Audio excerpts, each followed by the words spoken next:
So let's start off with why we're here. And we're here because I believe that we have the wrong prescription for trying to solve racial relationships in America. And so we generally start with the premise or the idea that the problem is racism. So I wanted to put that definition out there. Racism is the unfair treatment of people who belong to a different race, and I've added ethnic group, violent behaviors, and enact violent behaviors towards them. That's the Oxford Dictionary definition. And so people who practice racism are called racists, right?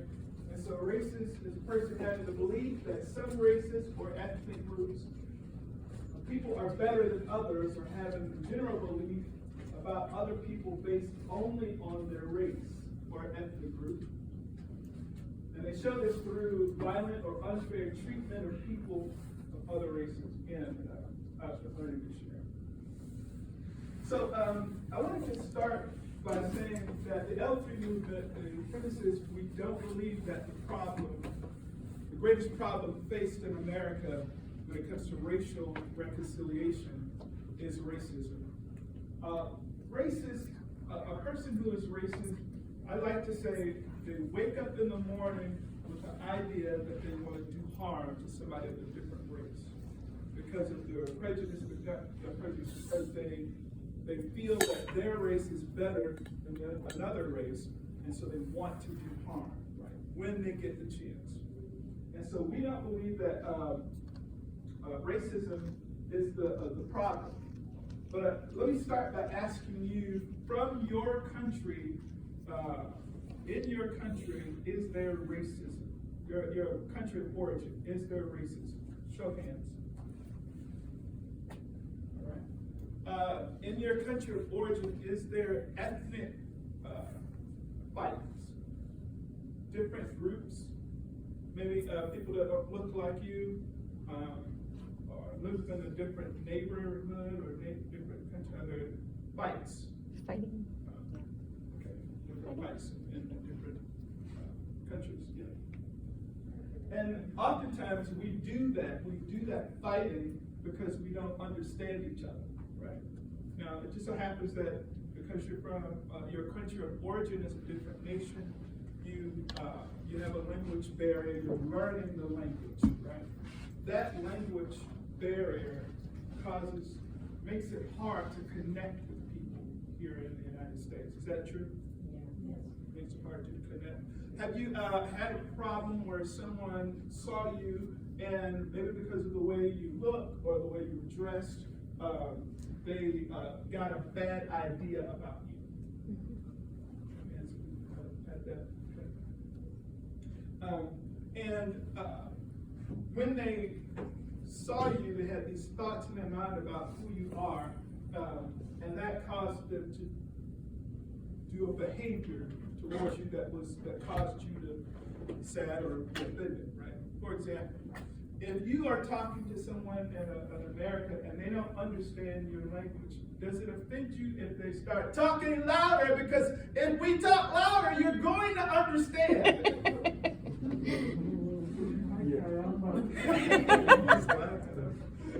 I used to worry about people saying, ay caramba, and even about Fidel Castro from the people that he said, ay caramba.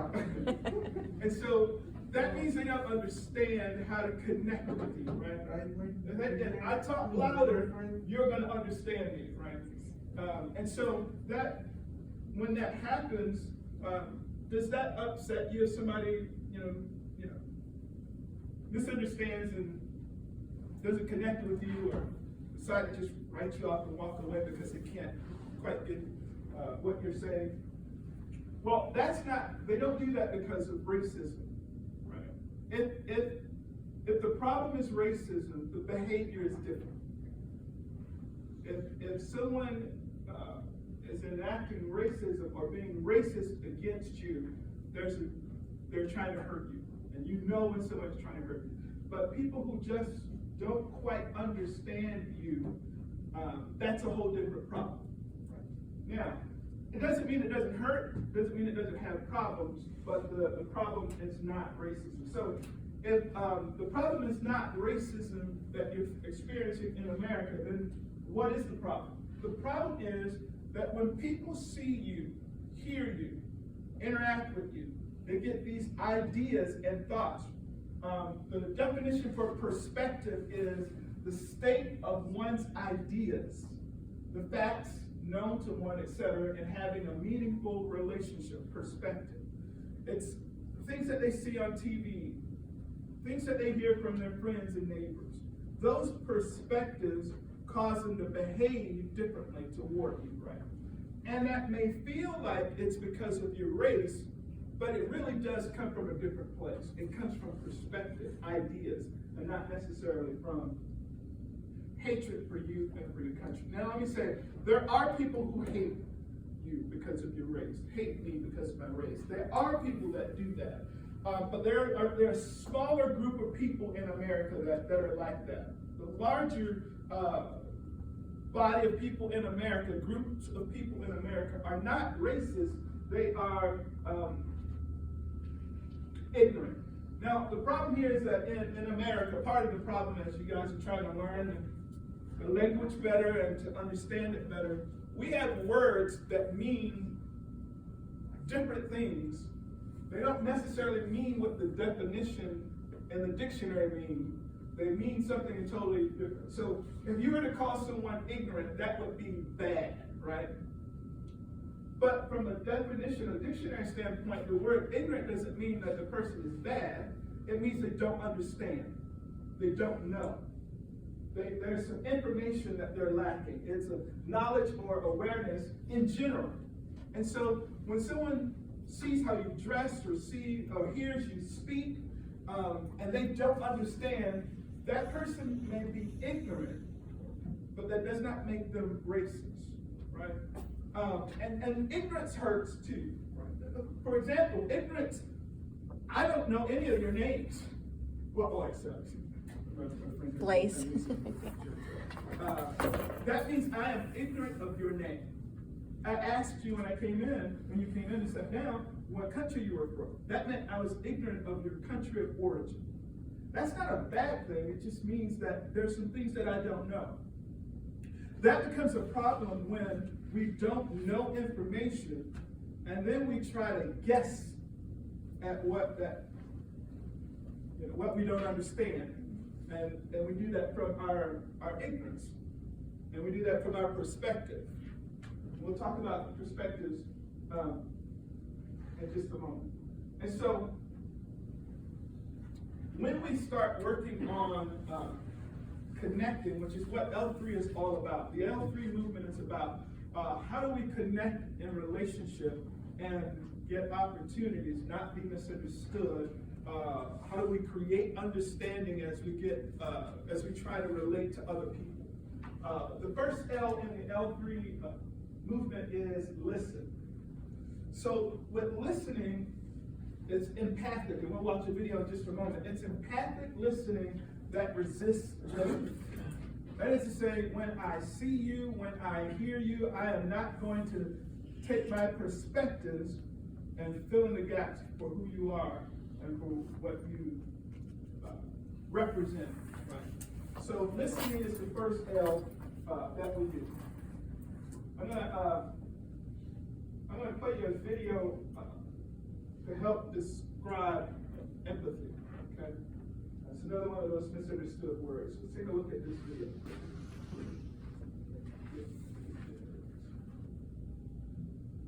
Talking about empathic listening.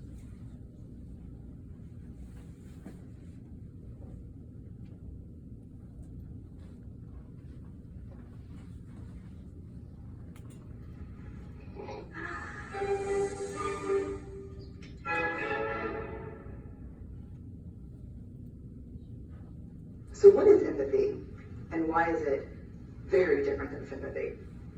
Empathy fuels connection, sympathy drives disconnection. Empathy, it's very interesting. Teresa Wiseman is a nursing scholar who studied professions, very diverse professions where empathy is relevant, and came up with 4 qualities of empathy. Perspective taking, the ability to take the perspective of another person or recognize their perspective as their truth. Staying out of judgment, not easy when you enjoy it as much as most of us do. Recognizing emotion in other people and then communicating that. Empathy is feeling with people.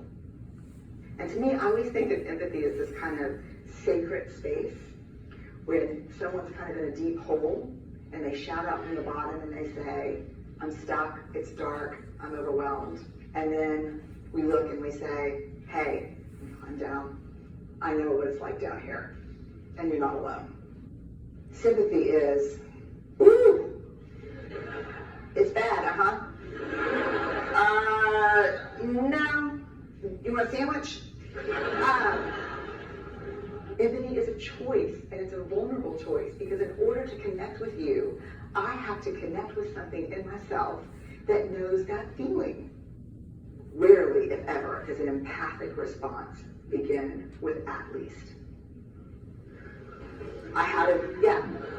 And we do it all the time, because you know what? Someone just shared something with us that's incredibly painful, and we're trying to silver lining it. I don't think that's a verb, but I'm using it as one. We're trying to put the silver lining around it. So, I had a miscarriage.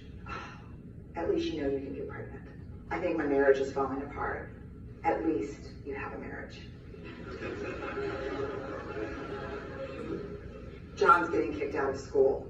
At least Sarah is an A student. But one of the things we do sometimes in the face of very difficult conversations is we try to make things better. If I share something with you that's very difficult, I'd rather you say, I don't even know what to say right now, I'm just so glad you told me. Because the truth is, rarely can a response make something better. What makes something better is connection.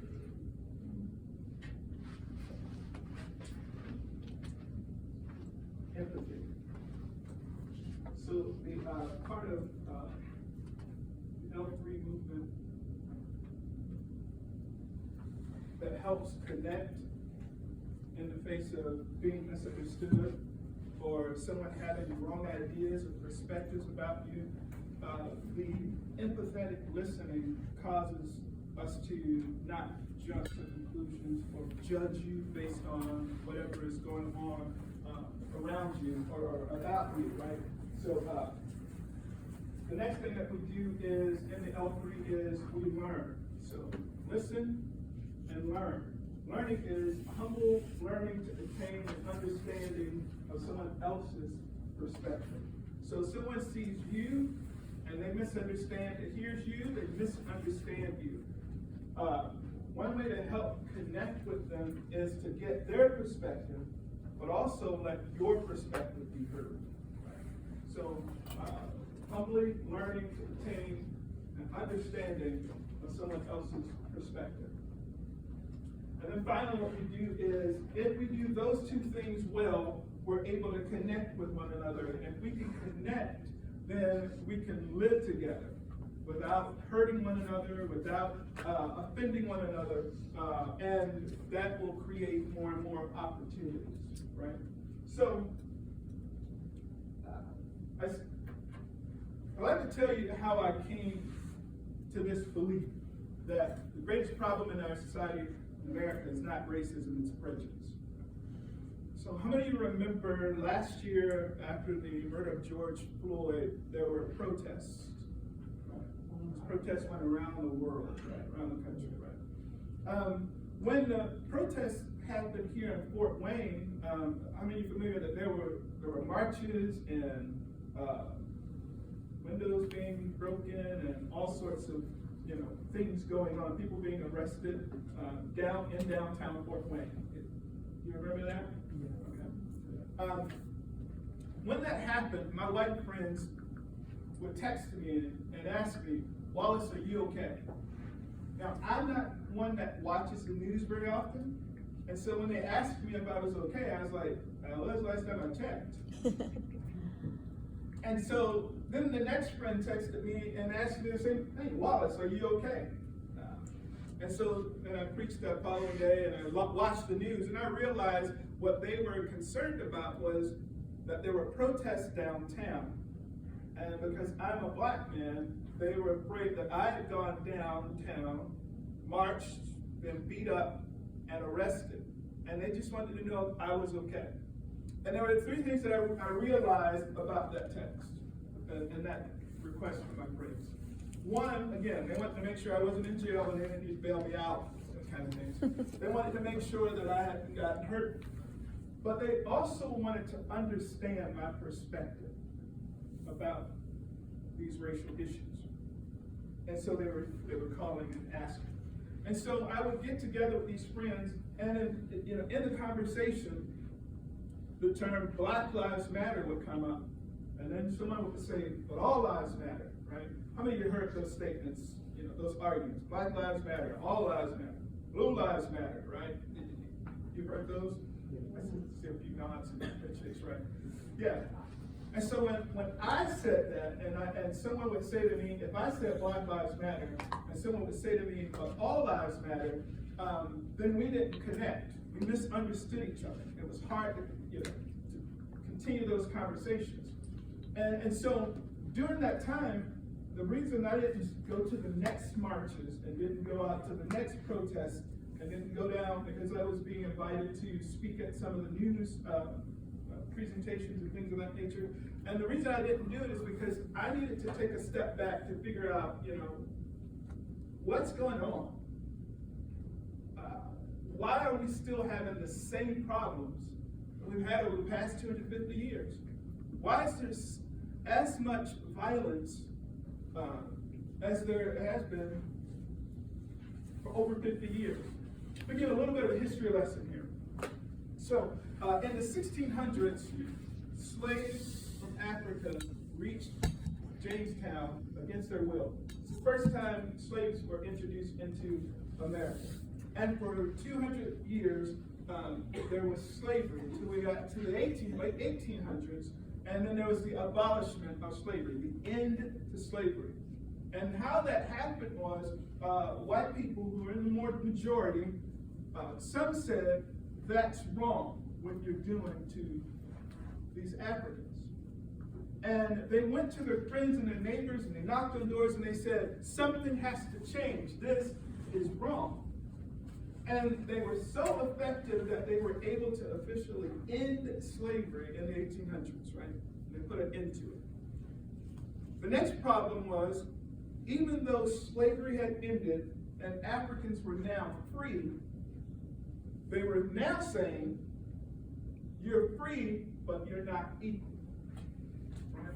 So both slavery and the civil rights movement were both based on racism.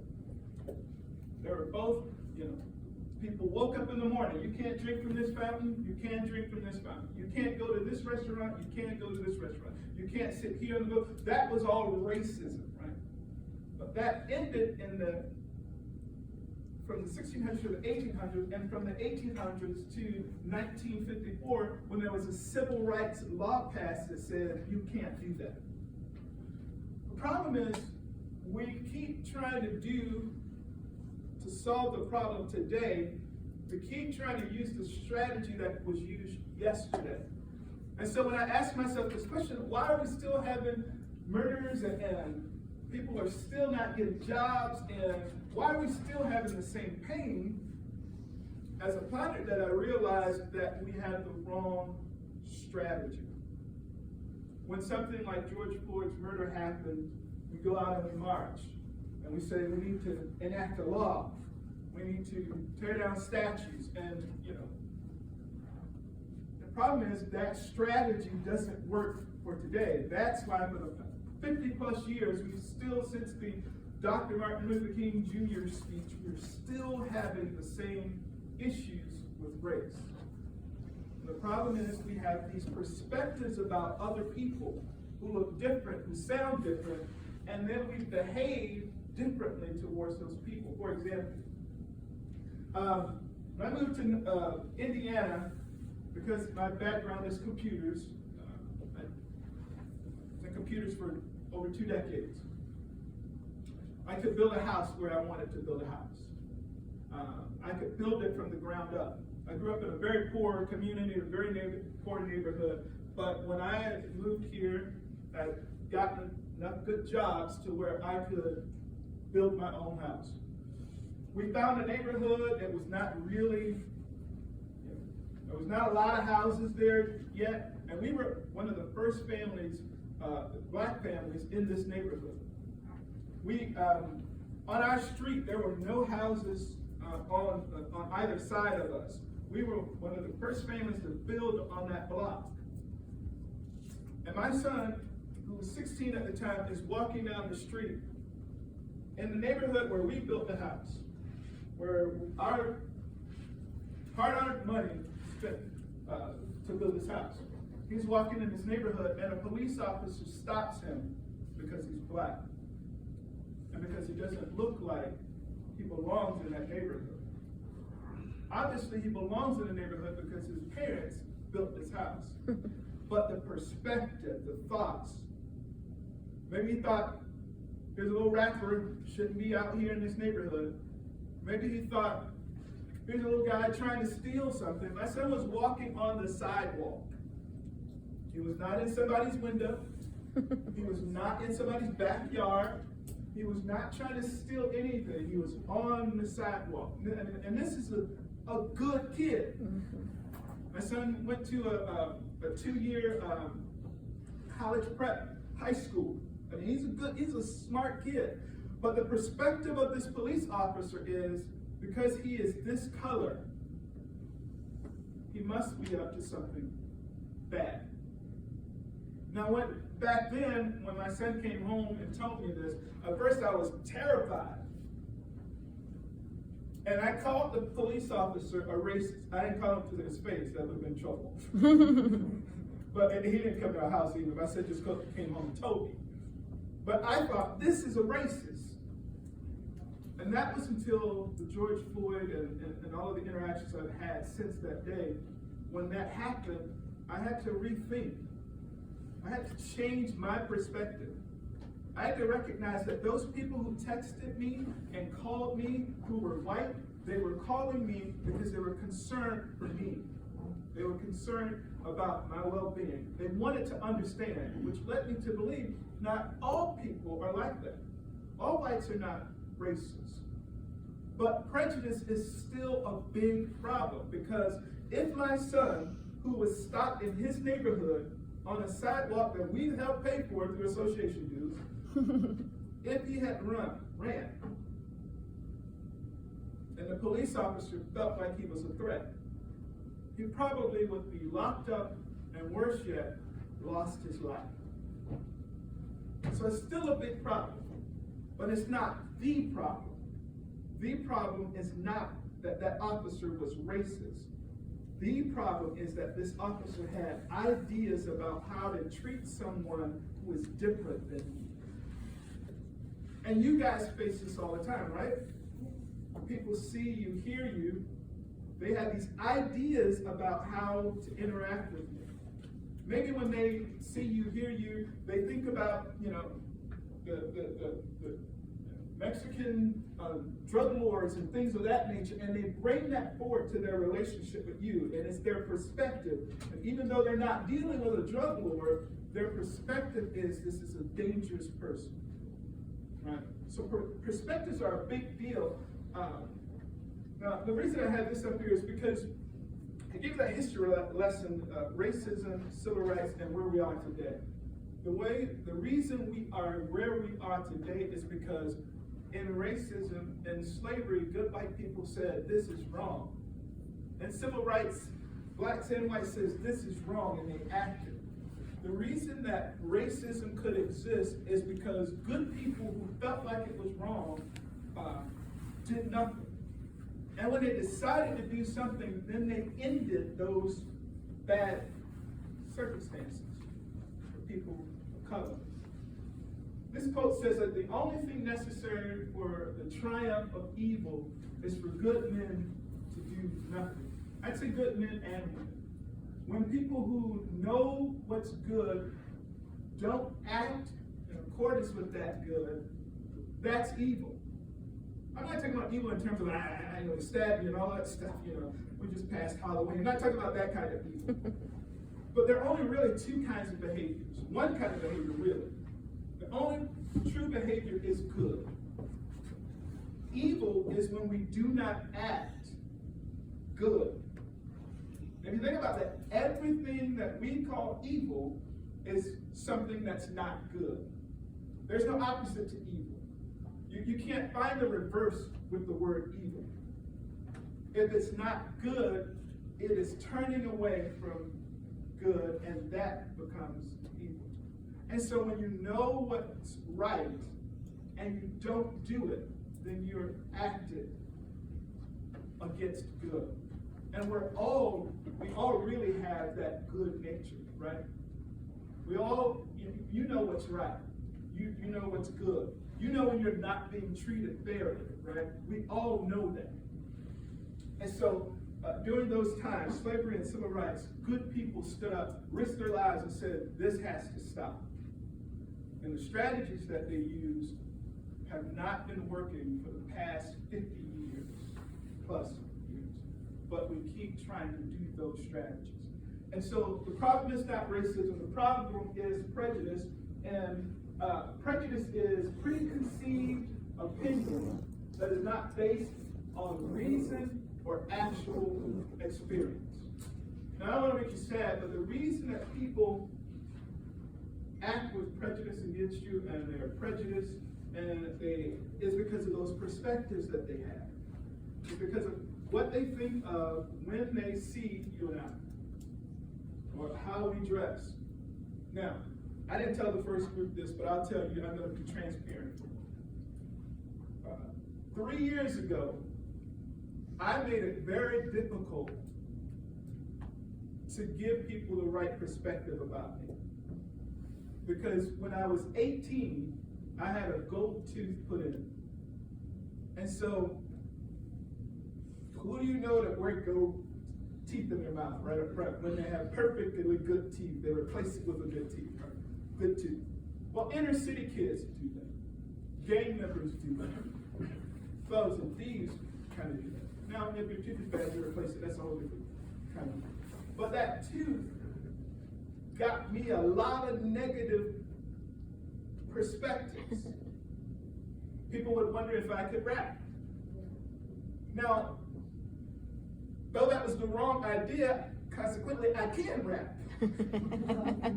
But they didn't know that, right? They saw me and they came up with this perspective about who they thought I was. And they do that. We do that. All of us do that. All of us are prejudiced. The reason I asked you about your country of origin and whether or not there was fighting against others, one another in your country, is because all of us have these preconceived ideas about people we don't know. And when we don't know someone, we try to guess at who they are. And that guessing causes fights. Guessing causes conflict. And so what we're trying to do with L3 is teach people how to reduce the conflict in relationships so that we can live together, right? And again, when I look at what happened to my son now, I don't call that officer racism. He was prejudiced. He had these ideas, and those ideas caused him to treat my son in a certain way. Someone in the last class brought up like 9/11, right? And how during 9/11, Muslims were treated differently because of what happened on TV. We talked about how during COVID-19, people of Asian descent are being treated differently because of people on TV calling the coronavirus the China virus or whatever, right? And then everybody is lumped into that something's bad, right? Those perspectives, those bad ideas, they are the ones that cause us to disconnect and to not have an opportunity to build relationships. And so we're teaching companies and individuals with influence how to walk with empathy, which is what we just talked about. We do that by listening, learning, and if we do those two things well, then we can live together. let me say that this before I move on. Let me say this: that if you learn this concept, it works in any relationship you have. If you learn it, it will work in any relationship. How many of you are married? Married. If your spouse is in here, put your hand up. If your spouse is not in here, keep your hand up. All right, since your spouse is not here, I'm going to ask you to tell on yourselves. How many of you have had arguments? No, I don't know. I can tell by the smiles and the giggles that, because that's what we do in relationship, right? We argue. We have conflict. Now, to just be honest, when my wife and I have conflict, it takes at least 3 days before we get back to being comfortable with each other. Right? That's a lot of time wasted. So how can I make sure that it doesn't take 3? Some of you probably take a little more. You don't have to tell me.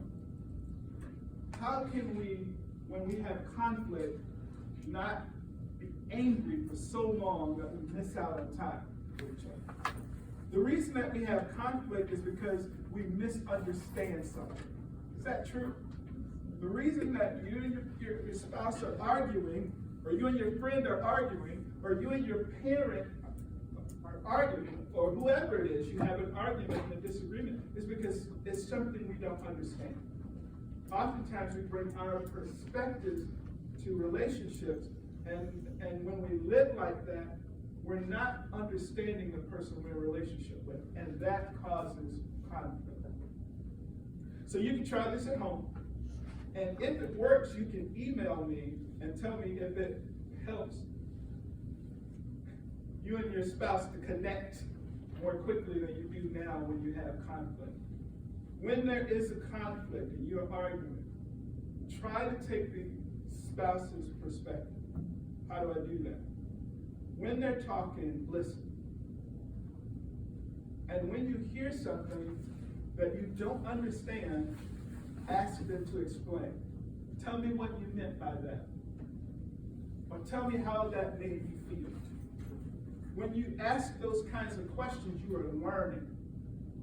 And when you learn, you begin to understand each other. And when you begin to understand each other, the conflict goes away. Same thing with a kid. How many of you got teenage kids? Teenage kids, right? That's conflict. Because right now they think they know everything. They're convinced. Their brain tells them, their perspective tells them they know it all. Right? When you're interacting with your child that has a different perspective than you, listen. Because what we want to do is we want to tell that child our perspective. Get this right. Do this right. Don't do that. But if we listen for their perspective, then we can connect. And then we can walk together without conflict. It applies in every relationship that you're going to have, except one. If you're dealing with an unreasonable person, you know what I mean by unreasonable? It's someone, no matter what's true, they're going to say it's false. It's someone, you can say, it's blue, and they're going to say, no, that's purple. I mean, that person you cannot connect with because they're unreasonable. You can't connect. I can't connect with unreasonable people. Now, some of us have to live with unreasonable people, and you can start working on them with the elderly movement to help them become more reasonable. But when you realize that the person you're dealing with is unreasonable, end the conversation as quickly as possible. Because the longer it stays, the more confusion and the emotions rise and you have even more conflict. Right? And so it works in every relationship. When someone doesn't understand what you're trying to say to them, as you're learning to speak English better, you can be transparent. That's another part of the L3 opportunity. You could start your conversation with, I may not say this correctly. And what that does for the person that you're talking with is it sets them up to be more patient when you say that up front. Or you may say, I may use the wrong words. And again, when you're talking with someone that doesn't speak your language, that can help them to be patient, to show you a little bit more grace. But what you're doing, you're helping them to listen to you better, and you're teaching them, and they're teaching you. I should say, you're giving them your perspective, and you're taking on their perspective. So we just talked about transparent. Transparent is being open. It's saying, if you don't know how to say it well, you can say that. You know, oftentimes when I'm talking with people with language barriers and they're growing, they'll say, how do you say it? And how many of you use that phrase, how do you say it? That's a good one to use. How do you say it? What are you doing? You're inviting that person to help give you perspective, right? So that's transparent. That's being open. And we talked about empathy. Empathy is the ability to recognize, understand, and share the thoughts and feelings of another person. We won't focus on the animal, or animals seem to get this more than we do. So developing empathy is crucial for establishing relationships and behaving compassionately. I didn't feel like I had enough time, but I want to share a story with you. It's a Judeo-Christian story, but I'm not trying to proselytize it. I just think it's a really good example. The story is about a lawyer who was testing Jesus. And he started a conversation so that he could cause Jesus trouble, conflict. And so he said, teacher, what's the greatest commandment? And so Jesus responded to him, what's your perspective? How do you see it? So the man says, this is a Jewish man, he says, you should love the Lord your God with all your heart. You should love your neighbor as yourself. Love others like you love yourself. Jesus' response was, that's good. That's a great answer. And the man wanted to justify himself. And he came to this conversation to hurt and to cause harm. In this situation, he was a mean, bad person. And he says, but who is my neighbor? And instead of answering that directly, this story was told. The man was going from Jerusalem to Jericho, and he fell among robbers who beat him, stripped him, and left him for dead. And the Jewish leader came by, saw the man, and he walked on the other side of the road, left us there. Another Jewish leader came by, and he saw the man, and he left, leaving this man half dead. So then a man who was from a different country called Samaria came by the same scene, saw this man beaten, wounded, left for half dead. And he bandaged him. He made sure that he was cared for. Put him on his donkey and took him to a hotel. He paid for the hotel. And he told the hotel keeper, I have to go. But if he has any more charges, I'll pay it when I get back. And so then the question was asked, who do you think was a neighbor to the man who had fallen and was done for dead? Who would you say was a neighbor to you? I'll answer you this. Who was a neighbor? Was it the man who walked by? Or was it the man who stopped and took care of the person who was in pain? That was the second one. Is the second one. That was the answer. The one who has compassion on them. That's a neighbor. When we have, and we do have, differences, we see the world from different views. We have different thoughts, different ideas about what's good and what's bad, what's right and what's wrong. The way that we can still connect is if we live compassionately with one another. I want you to understand that when we talk about understanding and compassion, it does not mean you agree with the person that you are interacting with. Agreement does not have to happen. in order for you to understand someone else. In order for you to be compassionate on someone else. You do not have to agree with them. And that's what happened a lot with the Black Lives Matter, All Lives Matter, Blue Lives Matter. Instead of asking me, Wallace, why do you say that? What does that mean to you? My friends who were also hurting and afraid responded with something that was even more negative to me. Because what they were saying, they didn't know this, was that I didn't matter. Even though they said all, they were saying I didn't matter. And so the way that we connected was, I would ask, well, what do you mean all lives matter? And then I would tell them, this is what I mean when I say Black Lives Matter. And by sharing our perspectives, we were able to connect again. And we could live with each other in a compassionate way. That's the goal of L3, to help people connect. There'll be people who have opportunities that you want to get, jobs and whatever. When you interact with those people, you can use these techniques to help people get your perspective. To kind of break down their perspectives about you and build new perspectives. So if someone is interacting with me and they say, they think I'm a rapper, or they think I'm a gangster, or they think, because the media says that's who I am.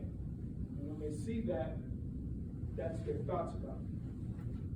By patiently sharing with them who I am, then I can help bring a new perspective. Let me close with this story, and then I'll get all of the questions that you might have. I was at a funeral for a white pastor. It was a big church, so it was a long line to go up, as our custom is, to greet the family and give our condolences. Sorry for your loss. Long line, mostly white. And so I'm in this line, and there are whites in front of me and whites behind me. And so I start a conversation, and then it stops. I start a conversation behind me, and then it stops. And so then I turn around, and it's about 30-minute walk waiting to get up front. And while I was just, walking slowly, people take a long time saying sorry for your loss. A pastor saw me, didn't know me, and so he came over and started walking beside me and talking. And as he was talking to me, a little bit in a conversation, he kind of got this look on his face, and he said, "You are very articulate." Now, I saw the eyebrows go up. What he was saying is, what I see on TV, that's not you. Everything I see on TV says you speak with broken English, you use ebonics, and you slang and all of those kind of things, and maybe even throwing up gang signs. I don't know. That's what TV says about people who look like me. And he said, "You are articulate." Now, before I learned how to take the perspective of other people, don't judge me, but this is what I would have done. What do you mean I'm articulate for? What are you trying to say, for a black man? Yeah.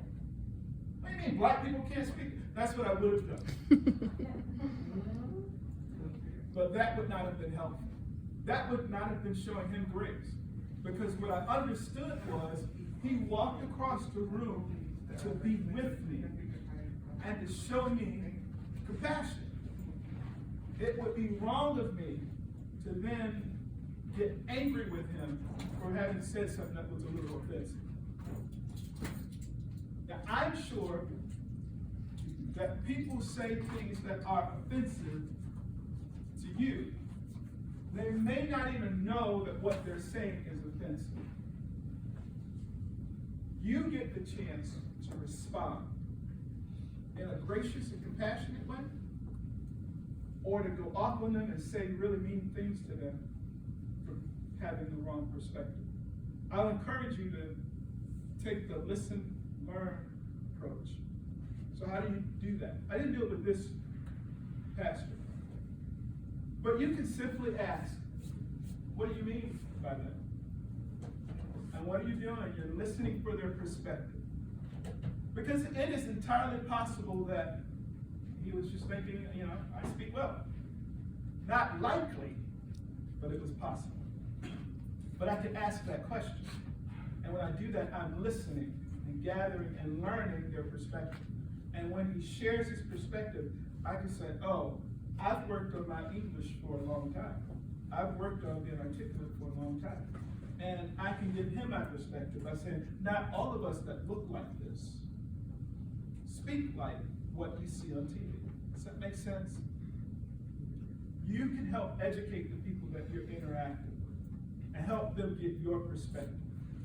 And it may feel like I shouldn't have to do that, but we live in a world where all of us are prejudiced.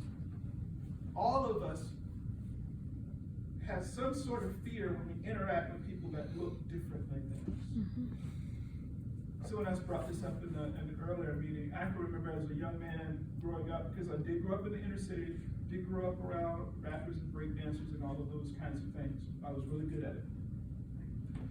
When I started entering into the corporate world, I was still kind of dressing like I grew up. I would walk in an elevator, and if it was a woman, she would clutch her purse. Because the media says, I'm gonna take that from you. If it were a man, he would kind of back up, and give me a little space, right? Because the media says that was a dangerous situation. And so what you do is you give those people grace. What I learned to do was to start saying, oh, how are you today, ma'am? Or how are you today, sir? And immediately like, well, that's not how you talk. You're not supposed to talk like that. And that helps them to put their guard down, right? So listen, learn, and you'll be able to connect with people. Give people grace and act compassionately, and your relationships will move forward. All right, any questions you have? I'll take some questions now. Yes. There's another situation where you are trying to interact with someone else from a different field. And in the case that they respond like offended, they respond like angry. What can we do? I mean, I'm afraid to say something offensive by my ignorance. So I don't want to offend anyone. But some people is not gonna tell me, let me explain it. It is because, for example, it is because I'm learning, some people is learning response. Well, it is because I'm different color or something. So I don't want to offend anyone. When it is hard to know when I'm going to offend someone by my ignorance. If you understand what you're saying is, how do I handle a situation where I'm being nice and someone misunderstands what I said and gets mad at me? How do I handle that? There are two things that helps in this situation. First, grace would be to be as transparent as possible. You could say something like, I'm sorry, did I say something that offended you?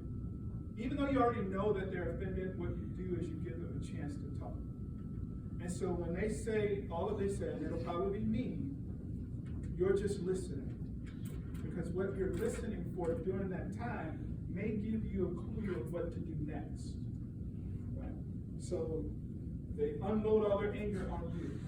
The next thing you can do is say, I'm learning English, so I must have said something that I didn't mean, because I was not trying to hurt you. That seems really vulnerable in that moment, but it's the only way to solve that problem. The only other way is to walk away, and that doesn't help anything, because you can help that person not act like that. Okay, I say that, but if it's an unreasonable person, you can't help them anyway. So after you say, oh, I must have offended you, what did I say? Or something like that, to get their perspective. If they're still like that, you can only apologize and just walk home. Because to stay there, it's not gonna help. That's an unreasonable person, and you do not have a responsibility for an unreasonable person. Even if what you said triggered them, it's on them because you tried to act compassionately by getting an understanding. What did I say that was offensive? Oh, help me, I'm just learning. Help me understand how I can say that differently. When you do that and they're still that way, that's what I would have done before learning, what I know today. I would have acted poorly. Even if I didn't say anything mean to you, I'd have given you an attitude like, I would have done something to let you know you messed up, right? So when you have tried, don't feel guilty or ashamed. Just know that's how you learn, right? Interact. But you can get their perspective. What did I say? And even learn. How should I set that differently? You can do all of those things to kind of help. But if they're unreasonable, just have a great day. My brother, okay, I wish I loved my dear teacher, Miss Christine and I. And we're the one that are friends. Okay? And especially women.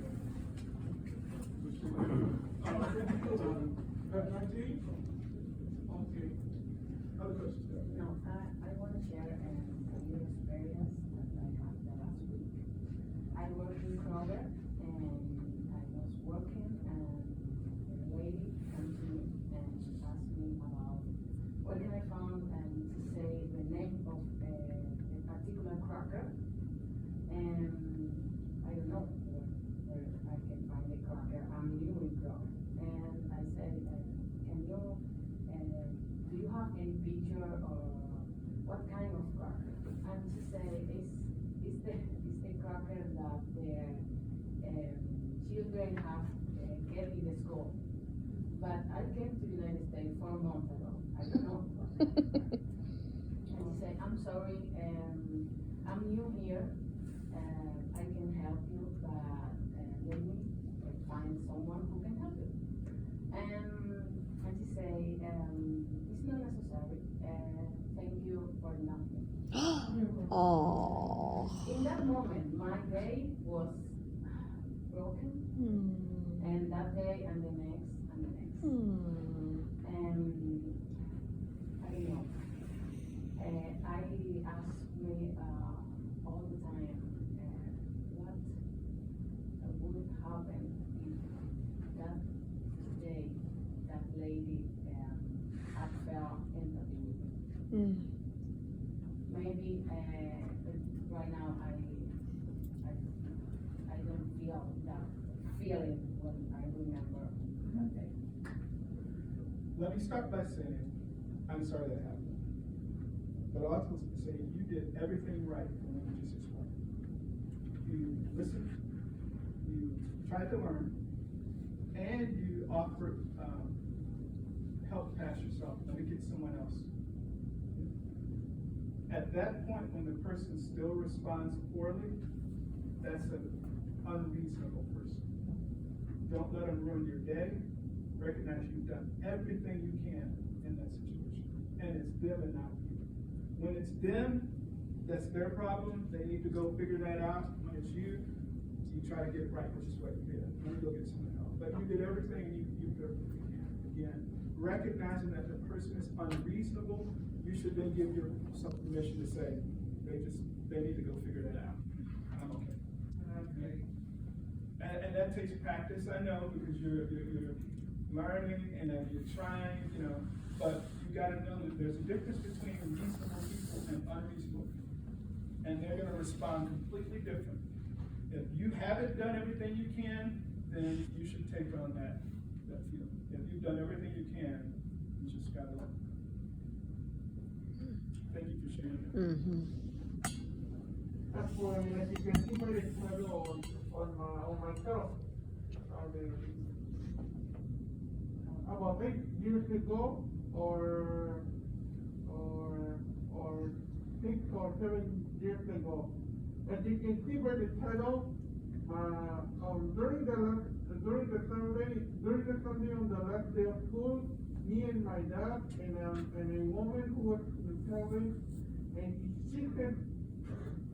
she was telling me about a kneecap for my father. And I sure realized, but at the outside, my mom, she began to argue against for the woman. Oh, in the city of Fort Wayne, and I came to my family, and I am going to live this, not the another life except for, no, me.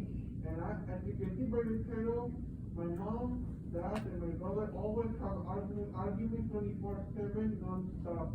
Because the reason why on the May 2020 during the pandemic, my brother and father went to fight and I'm punching with him.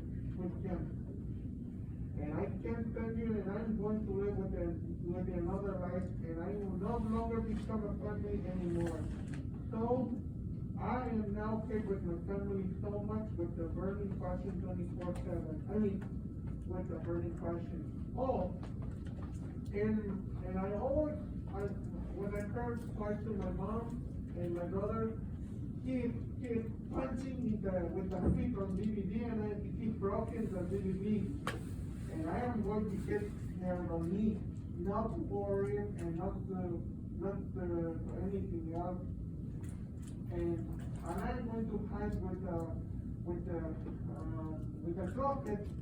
And my mom and dad and I always, and my mom, she now tries to stall out, and my father punches, and right now on Sunday, and right now at night, and my brother is going to sleep with you, and I'm not going to sleep. Oh, Yeah, let's talk about this after class, okay? But what's something maybe that?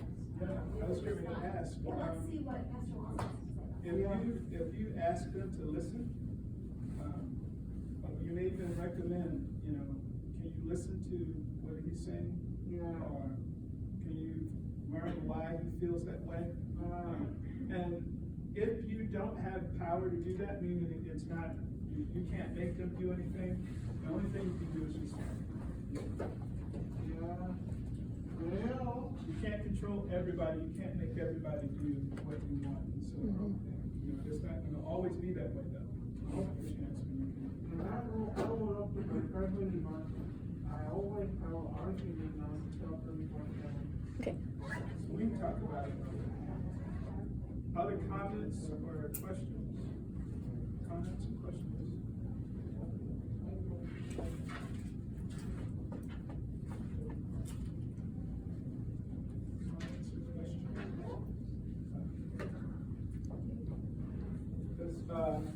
Does this sound like something you can do? Are you willing to give it a try? Hands are gonna try it? If you try it, would you email, we'll get you the email address for, it's, if you want to write it down, it's connect at L3movement.com. Connect at L3movement.com. Some questions, experiences you've had where someone has misunderstood you, acted poorly towards you, not decisions, but questions you may have about how to handle certain circumstances. You can email those, We still have time, so if someone else wants to share a comment or question, we still have time. comment or situation where you've had, sister, you share.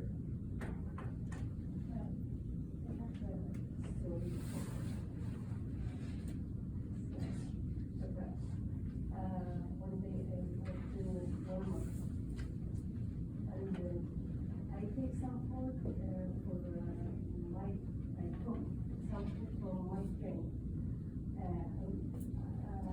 I know she works in this time, but this day I don't see her.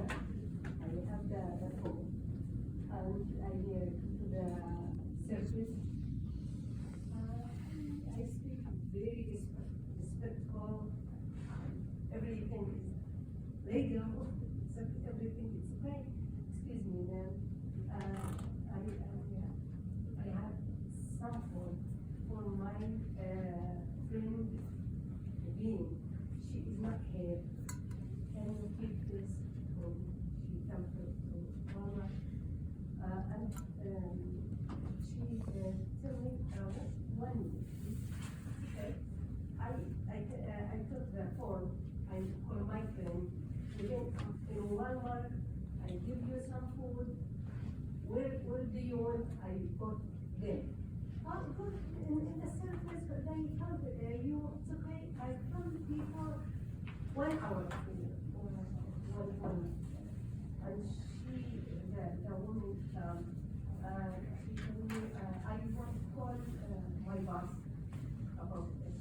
It's okay, you know, she called her boss, one minute, a woman come up, and, he, told, yes, okay, look at, and she, told me, can I, see what's inside? Yes, sure. I said, I'm very happy for this. And she told her friend, maybe she give us home.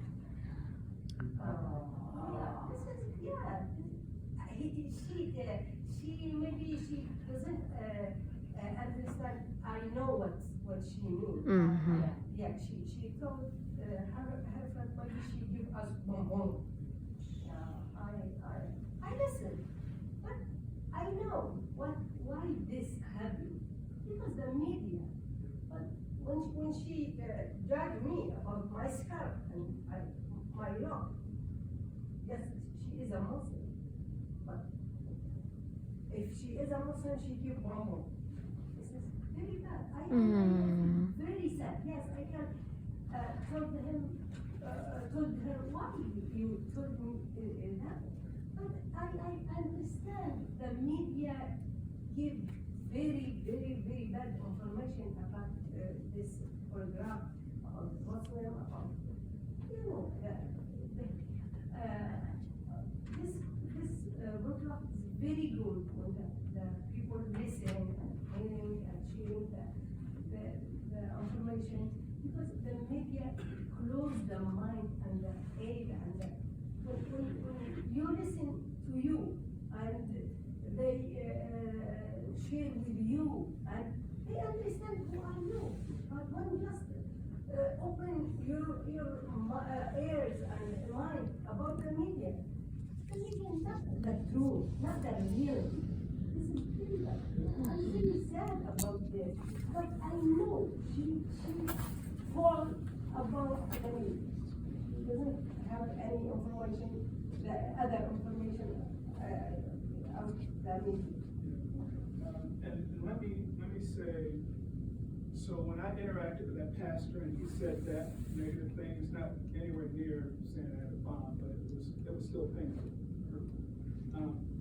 In that moment, you should judge whether or not you can help them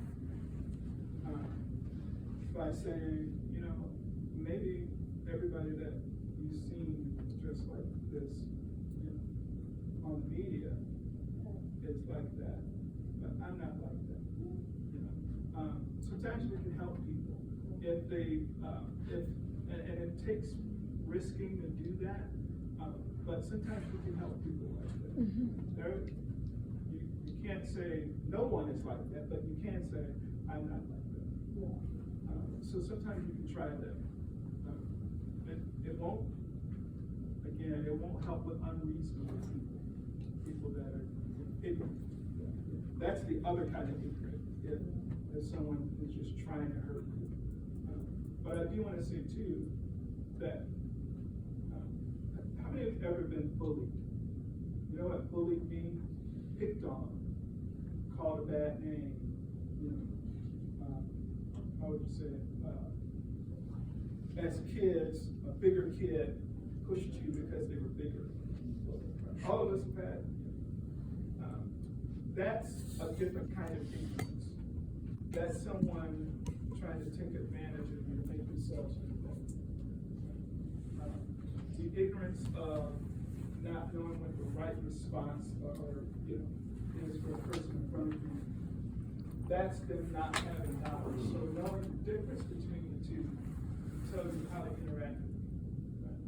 If you feel like somebody is trying to be a bully, but that lady said to you, or that person said to you, that was kind of bullyish, then just don't deal with it. Write them off. You know, you just say it was, that's better, I'm talking about loud, but you say that letters were stupid, and that helps me not to internalize it, and take on that bad feeling, because you don't have to take that feeling. It's just ignorant. But knowing the difference, some people, it looks like racism, but they're just being a bully, and they would bully somebody in their own race, and in their own culture, and their own ethnic group, they're just bullies. So there are differences, right? But in that case, yeah, you probably could say, I understand there are people who dress like this, but that's not. And it may help to think about it.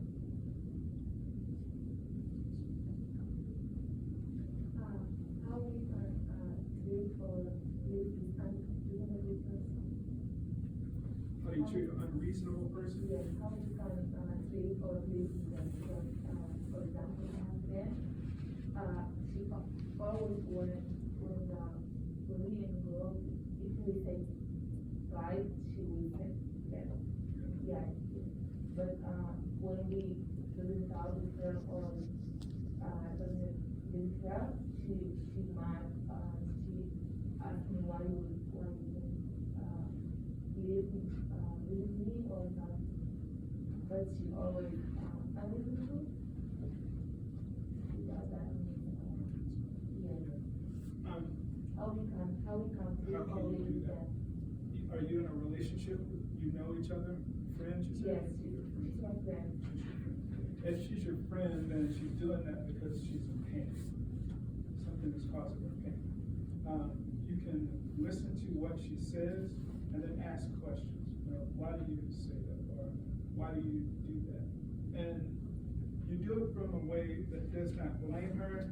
You can say something like, to me, it always seems like you do thus and so. And ask them why. If that person remains that way and it causes you pain, probably not a good person to be close with. Because until they get that dealt with, they're going to keep hurting you. And you can take it for a while if you start to see things change. And oftentimes, if you address it, if you tell that person that that's how you feel, they start thinking the next time they're about to say something. It makes sense? Yeah. So you can just kind of put it out there. I love you, you're my friend, but why do you? And then they begin to think about it. It may take a little time for them to change, but if they're a friend, you can offer that to them. But other people that you don't know, it's really hard to do that with somebody you don't know. Because your relationship is what gives you the connection to say something tough. How can I go to webpage on L3 movement? It's not up right now, the website is not up. Can you explain first who are the people of color? More time? Who are the people of color? Who are the people of color? His question was, can we explain who are the people of color? So, in America, everyone who's not white is a person of color. Right? That's generally European descent from a European nation. And so all the other countries are pretty much considered of color.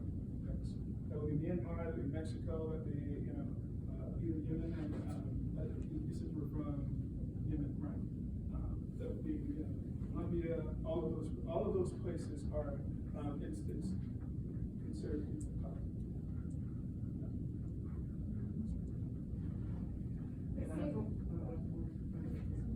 Is it wrong to name someone by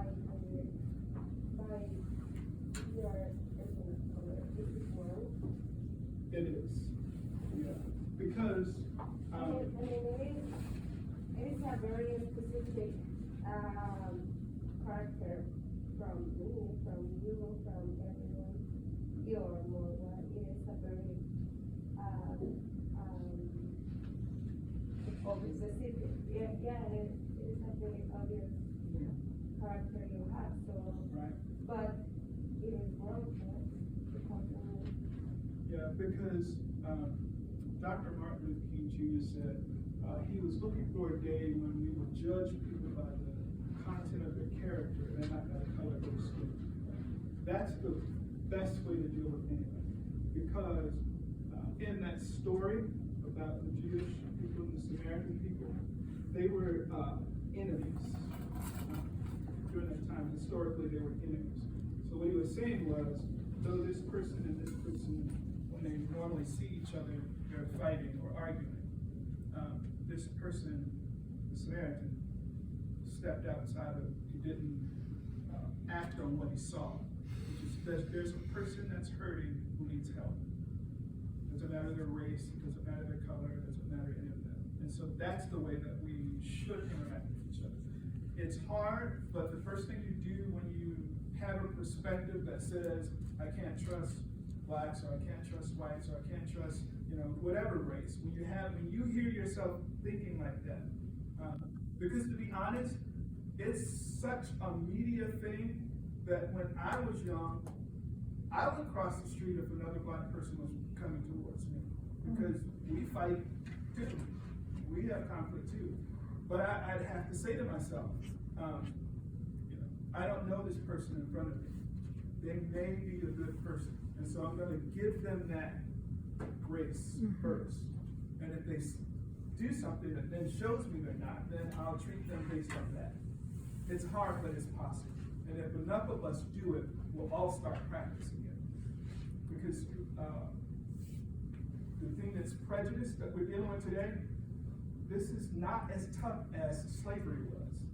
Slavery was harder to end because of everything that's involved. This takes us, each of us, being compassionate people and saying, I'm not going to judge another person based on what I see or hear. I'm going to give them the opportunity to prove to me what they represent.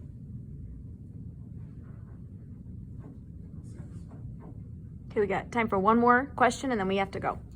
One more question or comment?